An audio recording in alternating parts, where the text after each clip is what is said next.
Welcome to Films and Stuff with your hosts, Pete Mitchell and Ethan Hunt. Pete, Films and Stuff. How are you today? I am great, Ethan. How are you? I'm great as well. It is time for our weekly stream or skip segment. As usual, Ethan has assigned a list of TV shows and TV series and sometimes movies for me to watch. And I've done the same for Ethan to watch. And these are all shows that we would normally never watch under our own volition. And the idea is that we watch at least 2 episodes, if not more, and make a gut decision as to whether we think it's a good show or not. And we give it a quick fire review on that basis. It gives us a basis of comparison for expanding our horizons with the media landscape. And it gets us out of our comfort zones because I hate scary movies. I'm not a huge fan of teen comedies. But if it's on the list, I have to watch it. Pete, you've been riding a hot streak at your proverbial blackjack table, so to speak. This week, we both had sci-fi, but you had from Amazon Prime something called Tales from the Loop. Tell me. Yeah, so again, this is a show you put on my list I had never even heard of. So, granted, it is a little older. It's a 2020 TV series, so I can understand why it wouldn't. Yeah, so I can kind of understand why it wouldn't be promoted on the front page of Amazon Prime. But I mean, I'm also getting shows that are really bad from like the late 90s, early 2000s promoted on my front page. So I don't know what's going on with Amazon's, recommendation system. Algorithm is all over the place. Something is not quite right there. Yeah. So normally the way I usually do this is I break it down, I give you a little bit of a premise, and then we move forward, and I give you my score. Tales from the Loop, it's hard to do that because it's an anthology series. And that's really rare to see, but I loved it. So an anthology series is effectively a TV show that has many different stories that are loosely connected around maybe a plot thread or maybe under a theme or something like that. So each episode is basically its own story that's kind of unrelated to everything else. Okay. You can watch one episode of this series and then you watch the second one and it's got next to nothing to do with what you saw in the first one because it's not a drama in the traditional sense. It's dramatic, but it's not a drama in that there's one story going through the entire season.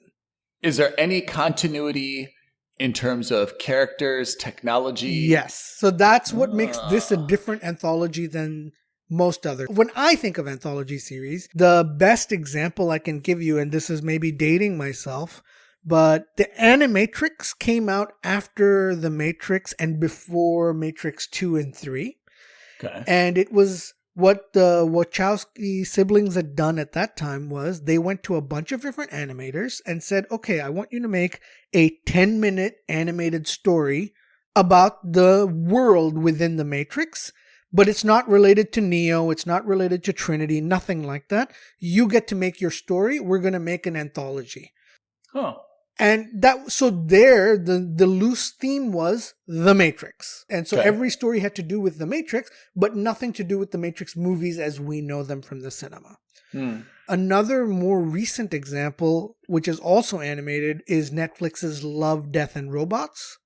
Yeah, which I have recommended in the past. Yes. And I have watched a few episodes. Exactly. Solid. And so the good thing, episodes are hit or miss. So some of them are going to be phenomenal. Some of them are going to be meh. Some of them are going to be terrible. You really have to watch all of them to get an idea of how the overall season was. So for example, I thought season 1 of Love, Death, and Robots was excellent because on average, every episode was very good. I think season 2 was slightly weaker, but still good. That sort of thing. Mm-hmm. Anyway, so Tales from the Loop. The overarching premise is that the story is set in small town USA. Okay? By that I mean it's just a generic small town. Okay. And everybody in that town effectively works for this mysterious organization / corporation that's colloquially known as the Loop. Okay. And it's some kind of sci-fi, science-based, research laboratory that's built under the ground below the town. Okay. And they're researching very mysterious things, like meteorites that have fallen but can somehow float, blah, blah, blah. It's some crazy stuff. I don't want to say too much because I also think that based on just the first episode and maybe even the second episode, I'm actually pretty sure that you are going to enjoy this. I am looking forward to it, yeah. The advantage to the anthology shows is that each episode is standalone. So you can kind of watch the episode, and then if you don't finish the whole season, you're not really losing out too much. Although I imagine by the end of the last episode, we're going to come full circle and complete the loop, pun intended. So everything is about this town and the underground thing, right? And more specifically, the people who work there. Can I just ask, is this set in modern day, 1,000 years in the future?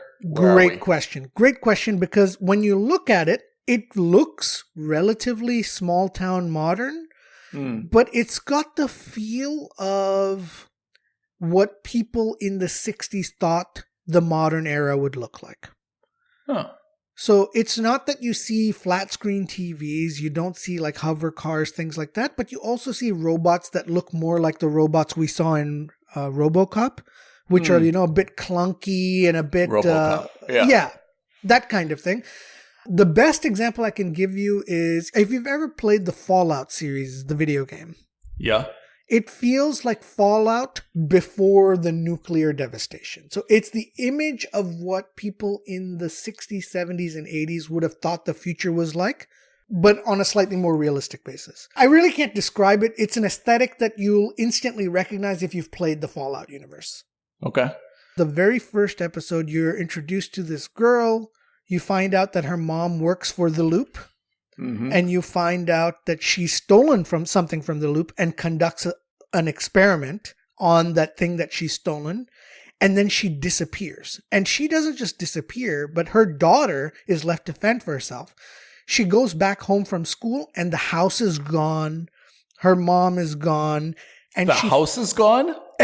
Gone like there's an empty plot. Not even like with foundations. It's completely brand new empty. She finds the object that her mom stole from the Loop. And when she throws it away because she's so angry that she can't find her mom, it just floats in midair. Then she finds a shack, and in that shack, there's kind of like this weird gravity well where the snow is floating upwards. And then you see what looks like flashbacks, and then you see that her house is disintegrating but floating upwards. So it's really weird. It looks awkward. And at first I was like, oh, I'm in on that basis. But then episode 2, you find some of the same characters that you see in episode 1. But that's it. It's not. The story is completely different. And I don't even want to tell you what that story is about because it's actually quite brilliant. And it goes off in a completely different tangent. And then I watched the first 5 minutes of episode 3. And again, the main character in episode 2 becomes a side character in episode 3. And it's another new family and another new story. But it's all based on this one town. So that's what makes this different from other anthologies. It's that it's an anthology series, but with the same cast of characters and the same very high level premise. Everyone's working for this mysterious organization. The sci-fi element is there, but I think it's more focused on the mystery element as to what is the Loop, what's going on in there. I haven't finished the series yet, but I imagine that by the end of the final episode, all of the stories will kind of click into place like puzzle pieces. Oh, man. So this is a keeper, it sounds like. Oh, yeah. This is for me. I mean, I was confused by the first at the end of the first episode because I was intrigued to see the more of the story go on. Yeah. I saw the second episode, immediately realized it's an anthology, and then I was all in. I really like this kind of concept. So for me, it's a subscribe. And I strongly recommend that you watch the episodes. I imagine over the course of this, even if you don't love the whole season, you're going to find specific episodes are going to be unbelievable. Dude, you are on a incredible hot streak. Yeah, now, absolutely. Tales from the Loop, Pieces of Her, you had Minx, you had Industry. You've been really, like, for the last month and a half, you've been on a hot streak. On a hot streak. Absolute hot streak. And barring the Full Metal Alchemist, I even had the Bear. So, basically the last 2 months has been excellent in terms of this show. Yeah. Full Metal Alchemist, I think, was the one that Outlier. was not so great. Yeah. Yeah. Wow, that's great news. Okay, so this is Tales from the Loop sci-fi, about 2 years old. It's just one season? Yes. So I don't know if they're making a second season or not. I couldn't really find anything online, but from what I understand, this is just one season. Amazon Prime. Well done, Pete. Okay. All right. This is the one I'm excited for. Pete was generous enough to assign me Star Trek Strange New Worlds, which is on Paramount Plus. And it is, interestingly, supposedly kind of like not a prequel, but it's intended to be prior to Star Trek, the original series.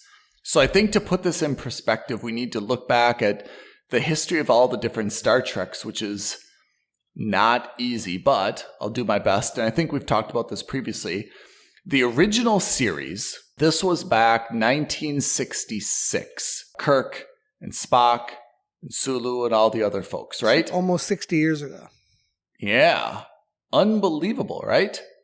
And then we had a few standalone movies with that same Star Trek cast. Yeah. We also had an animated series at one point, which I think was actually in the 70s. And then we had kind of a break, and we picked it up again with The Next Generation. The Next Generation, and then there was Voyager. Yep. There was a small overlap with Voyager. Then there was a small overlap with Voyager and Deep Space Nine. Mm-hmm. And then there was Enterprise,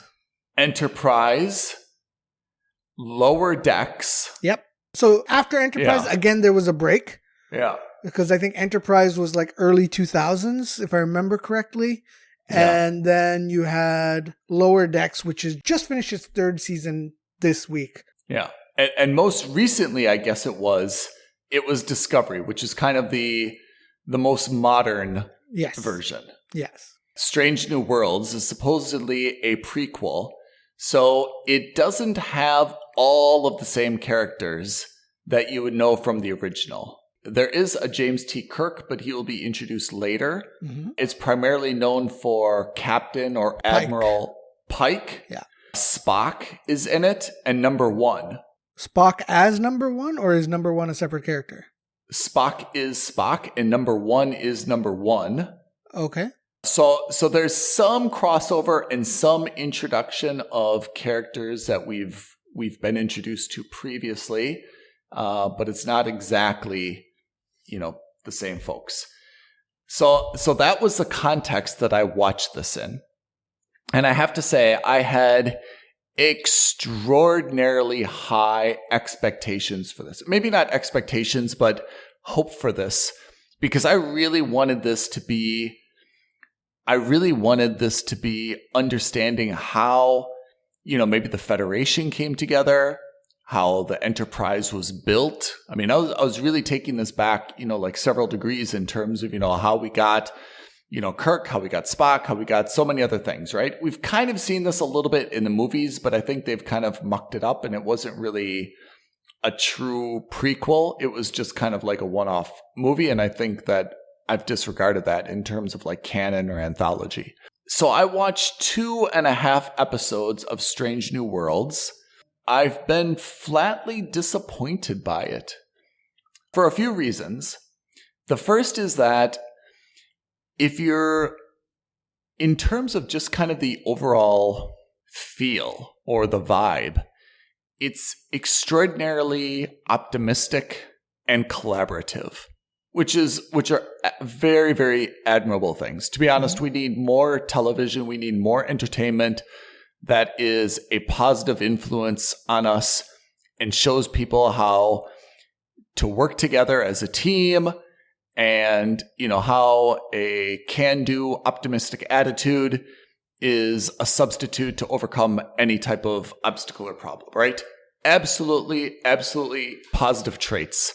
But I have to say, I was a little bit turned off by the way that this optimism or this collegiality was kind of used as a resource, For example, there are these, kind of directives, right? Which are these Federation laws, in terms of, what you can do to rules of engagement, for example, right? Yeah. When you can attack, when you cannot attack, when you can arm your torpedoes, when you can put up your deflector shields, so on and so forth.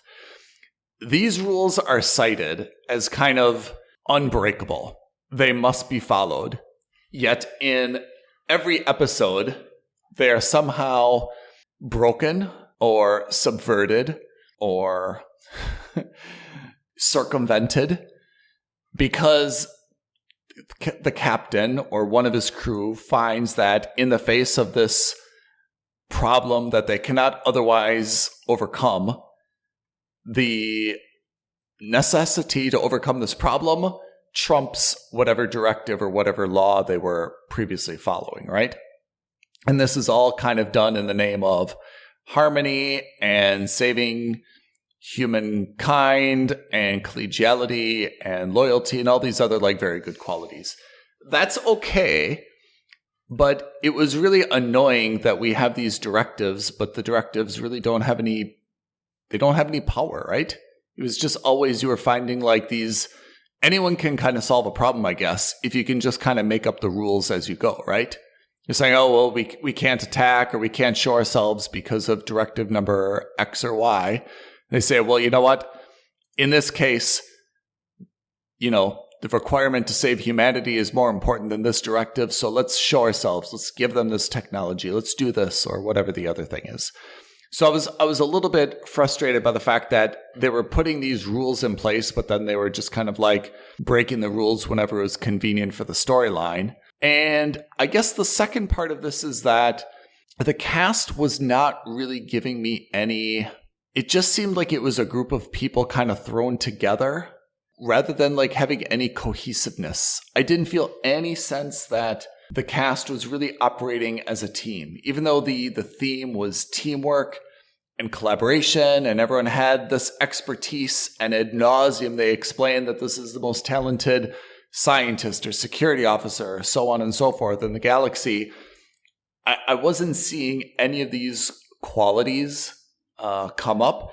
And I just felt it was a hodgepodge of cast people, and they didn't really have any type of, there's no chemistry, to be honest.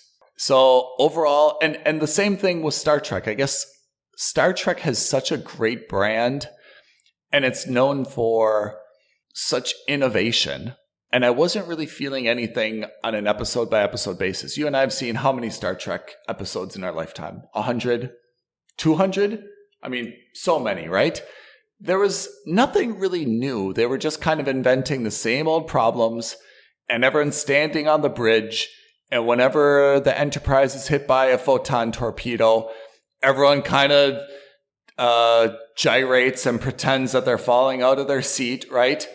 And then, of course, there's a few calculations and the captain has an idea and they overcome the issue. It was nothing new. So I actually gave this a pretty low score. I would say if you're a Star Trek fan, it's a mooch. If you don't have any connection to Star Wars at all, it's a skip. But the reviews, if you can believe them, have actually been quite positive for the show. So I felt a little bit out of step with it, which is one of the reasons I messaged you, Pete, and I asked you to take a look at it to see what your feeling was. But I thought that this was, for a Star Trek franchise on Paramount Plus, I thought it was the minimum effort you could kind of expect. And tell me again how many episodes you ended up watching? I only watched 2.5. Okay. I mean, there was no interesting science. I felt everything was just kind of manufactured. Whatever problem there was, they'd go to the sick bay or whatever bay, and someone would say, "Oh, well, all I have to do is inject you with this, and the problem will be solved." Or, "All we have to do is recalculate this, and the problem will be solved." It was just everything I felt like was being manufactured solutions. There wasn't really like any creativity in terms of how these things were being approached, which is a little bit consistent with the original Star Treks, right? The original Star Treks were always problem. Captain Kirk would use his, I don't want to say like his masculinity. I was just about to say his sexuality and masculinity. He'd use his charisma, to convince everybody like this is what should be done, right? And they'd solve the problem because he was able to convince everybody to lay down their arms or to let them pass or to give them a chance or blah, blah, blah, blah. So I have to say, in terms of the style, you can see very much that they tried, like the uniforms, for example. These are not like next generation uniforms. These are uniforms that you can tell they tried to make them a modern take on what you would have probably seen in the original in the 60s, right? Mm-hmm. So they don't have like next generation, right? They've got like these really tight like red leotards on and stuff, right? The typical Picard stuff, right? Yeah. Whereas here they've got the same kind of, Kirk had like that mustard yellow thing and the blue for Spock and so forth.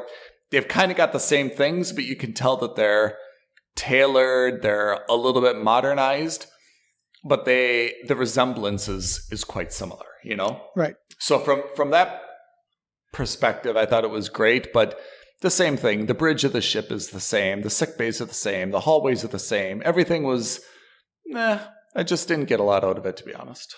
Okay. All right. Well, I'm going to give it a go anyway.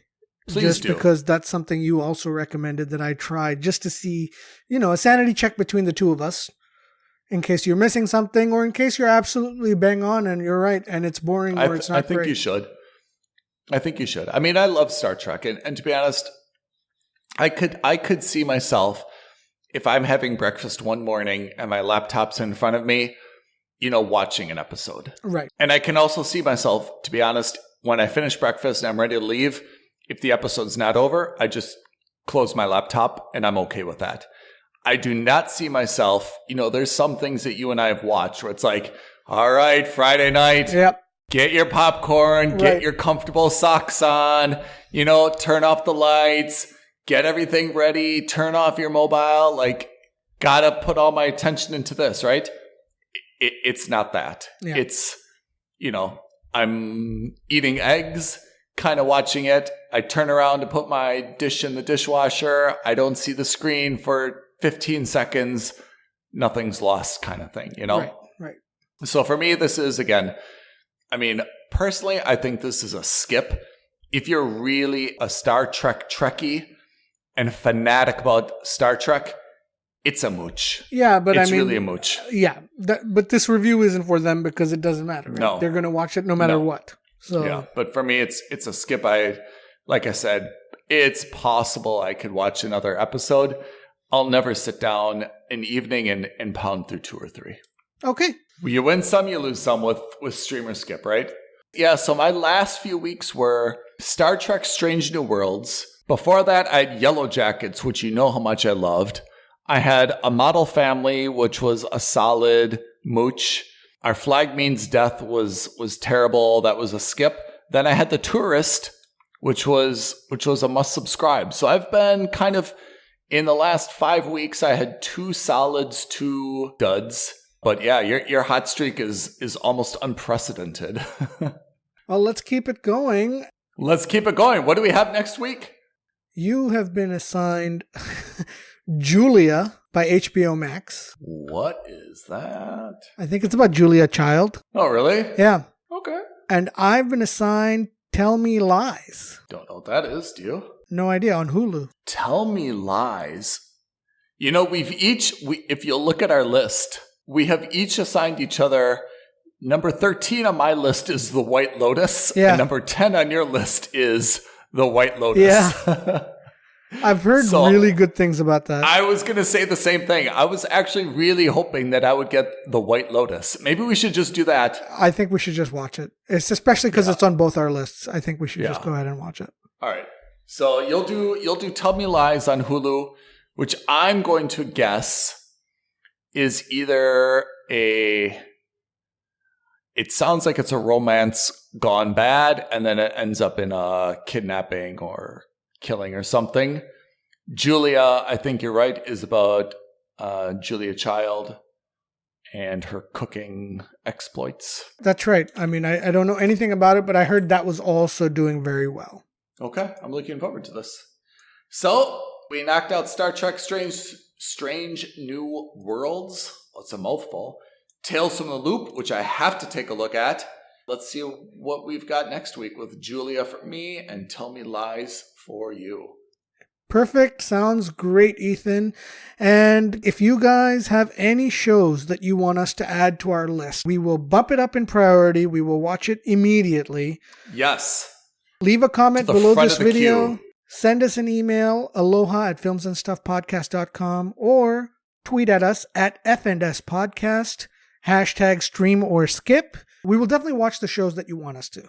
Okay, everybody. Pete, thank you for your time. Listeners, thank you for your time. We see you next time. Films and Stuff, stream or skip.